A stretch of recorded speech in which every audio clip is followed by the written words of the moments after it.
Hello people in the house of them today. Today I'm talking about deforestation. If you don't know what deforestation is, basically I'm gonna explain in the simple terms. Basically cutting down a large number of trees, like any forest. Or as we see in Brazil and Colombia and different parts of South America, we see huge rainforests being cut down, including mostly the Amazon, parts of the Amazon cut down. And I suppose Ireland's less greener with trees now than there was 5 or 6 years ago. Because, well, 8 years ago, let's just say about 8 years ago.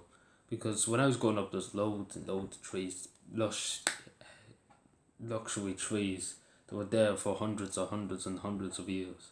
And them places I used to go and play, and I used to go and sit underneath the trees, and the trees are not there now. That's hundreds upon hundreds of years old trees. There's one tree used to, when I was younger, when I used to, suppose, go and play with my friends, suppose. There was one tree nearly, I think it was 400 years old, and some people decided one day to cut it down. It wasn't on our land, but it was kind of open, nobody owned it. And somebody decided to cut it down, and 400-year-old tree, like, that's really depressing, really, to think of it, that somebody will cut down a tree that's been there for 400 years old, and in 400 years, just in that one spot, and God knows how long it's been. And it's been like, why would you move it now? Like, I don't get. Like, the thing is, I understand if you cut down some amount of wood to light a fire or build a house or wooden cabin or something like that, but these lumberjacks over in Colombia and Brazil, they just cut down tons and tons and tons of wood, and they don't stop. They don't say we need this. This is enough wood. They just keep going. They keep going and they keep going.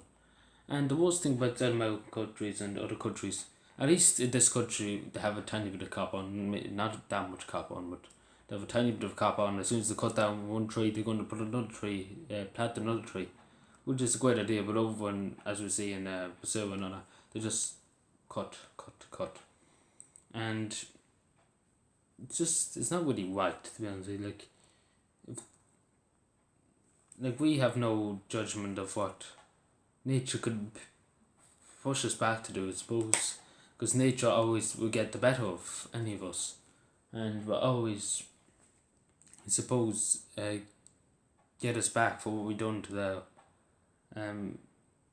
trees, I suppose you could say. That's what I was thinking. I think that's why we have bad storms and that, because nature's kind of kicking us back for what we're doing to it, and for what we're doing to our environment. That's what I really think it is, and especially with trees, because you see, like, I'm looking at some pictures of the Amazon here.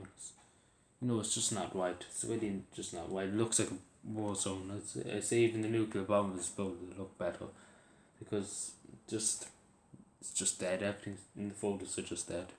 It's really, and you just think about all the animals there. No wonder they say animals get extinct and everything. If you see these pictures, would you blame them, because there's literally nothing left. There's barely even tree trucks left.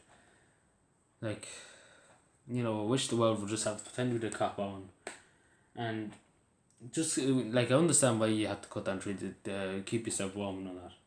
And the thing is, we plant the tree. If you cut down 2 trees, please just replant 2 more trees in its place. It might take a while to grow, but at least it's going to be there, and at least it will be there. Not exactly where you cut down the tree, but somewhere nearby. But that's really one thing that's always been really on my mind, like, because animals, like, as I said, Mother Nature always kicks us back in the backsides for what we're doing to it, I suppose you could say, because we really just don't care. I mean, years ago at least, I had a tiny bit of cop on. I mean, there was big black smoke going into the air all the time from industrial places, but at least we had some cop on that we're not going to cut down half the world to supply ourselves with wood. We're just going to cut down what we need, and nothing more than what we need.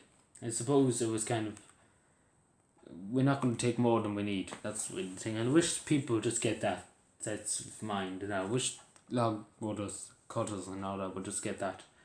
Like, there's no need to be cutting down 500 trees. Like, I'm sure what the hell could you do with 500 big lumps of trees? Like, it's just mad. And especially because there used to be 3 or 4 rainforests, big huge rainforests back in the, before the Vikings and everything. Like, there were huge rainforests. Well, not rainforests, big forests, I suppose you could call them rainforests, but this was always raining now anyway. So I was in Dublin, and there was one, I think it was in Sligo. Well, there is a bit of one still left in Sligo. There was one when the outskirts of Dublin went back way back, and one in Sligo, and there were huge forests. And I suppose there's a bit of one left in Sligo, but I think there's a tiny bit left in Dublin too. I think that's still connected to the Dublin Mountains. I think there's a few trees left from there. But, it's just, they were there for thousands and thousands of years, trees, and then they just got knocked down one day because they wanted to build a motorway, or they wanted to build this, or they wanted to build that. And you're just like, please, just have a bit of cop on. But nobody, these people don't care for, suppose, the environment. Like, these trees have basically outlived us, to be honest with you, because we're not going to live thousands or 110 years or 500 years of a tree being there. Like, they really have the right, every right to be there. And that's really the thing. So I'm rambling on. Thank you for watching. Subscribe for more, and please, if you ever cut down a tree, please just plant one. Or one falls, like say a storm comes and one just falls. Please, can you just plant the tree? And you always would get a good luck for it, to be honest with you. And thank you for watching. Subscribe for more. Bye.